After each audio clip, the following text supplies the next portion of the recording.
రాష్ట్ర ఉపాధ్యాయ సంఘం కడప జిల్లా రాష్ట్ర ఉపాధ్యాయ సంఘం కడప జిల్లా కౌన్సిల్ సమావేశాన్ని ఇవాళ వేంపల్లి పట్టణం నందు అంగరంగ వైభవంగా నిర్వహించుకోవడం జరిగింది. ఈ సందర్భంగా ప్రభుత్వం యొక్క ఉద్యోగ ఉపాధ్యాయుల పట్ల దమన నీతిని ఎండగట్టడం జరిగింది.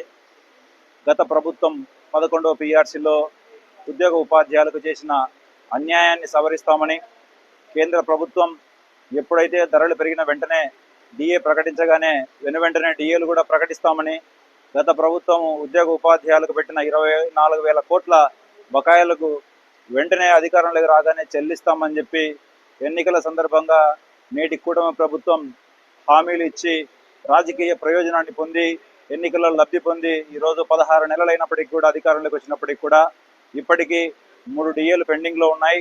11వ PRC అందుకున్న తర్వాత ఇప్పటికి దాదాపు 7 సంవత్సరాల కాలం నుంచి 12వ PRC అమలు కావాలి. దానికి సంబంధించి కమిషన్ నియమించలేదు, మధ్యంతర భృతి కూడా ప్రకటించలేని పరిస్థితి.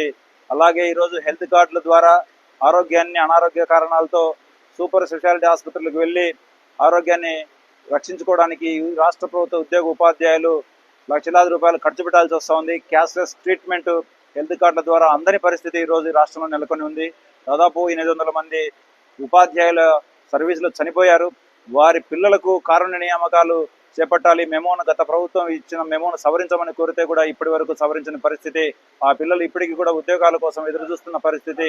ఇలాంటి పరిస్థితుల్లో ఆర్థిక డిమాండ్ల కోసం ఈ రాష్ట్ర ఉద్యోగులు ఉపాధ్యాయులు ఎప్పుడైతే గలమెత్తగానే ఉపాధ్యాయ సంఘాలపైన ఉపాధ్యాయులపైన ఒక కక్ష సాధింపుగా ఇన్ సర్వీస్ టీచర్లు కూడా టెట్ రాయాలని చెప్పేసి వాళ్ళకు మద్దతుగా నిలవాల్సింది పోయి మళ్ళీ వాళ్ళకు ఇన్ సర్వీస్ వాళ్ళకు కూడా టెట్ రాయాలని చెప్పేసి ఒక జీవో ఇవ్వడం జరిగింది. దాన్ని మేము సవరించాలని కోరుతా ఉన్నాం.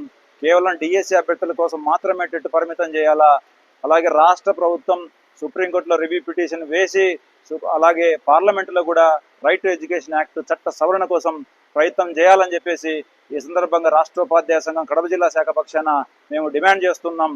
కాబట్టి భవిష్యత్తులో ఆర్థిక పరమైన డిమాండ్లు సాధనలో జిల్లా శాఖ పక్షాన అలాగే రాష్ట్ర సంఘం యొక్క చేయూతతో ఒక ఉద్యమాన్ని కూడా నిర్మించబోతున్నామని చెప్పేసి ఈ సందర్భంగా తెలియజేస్తున్నాం. కృతజ్ఞతలు.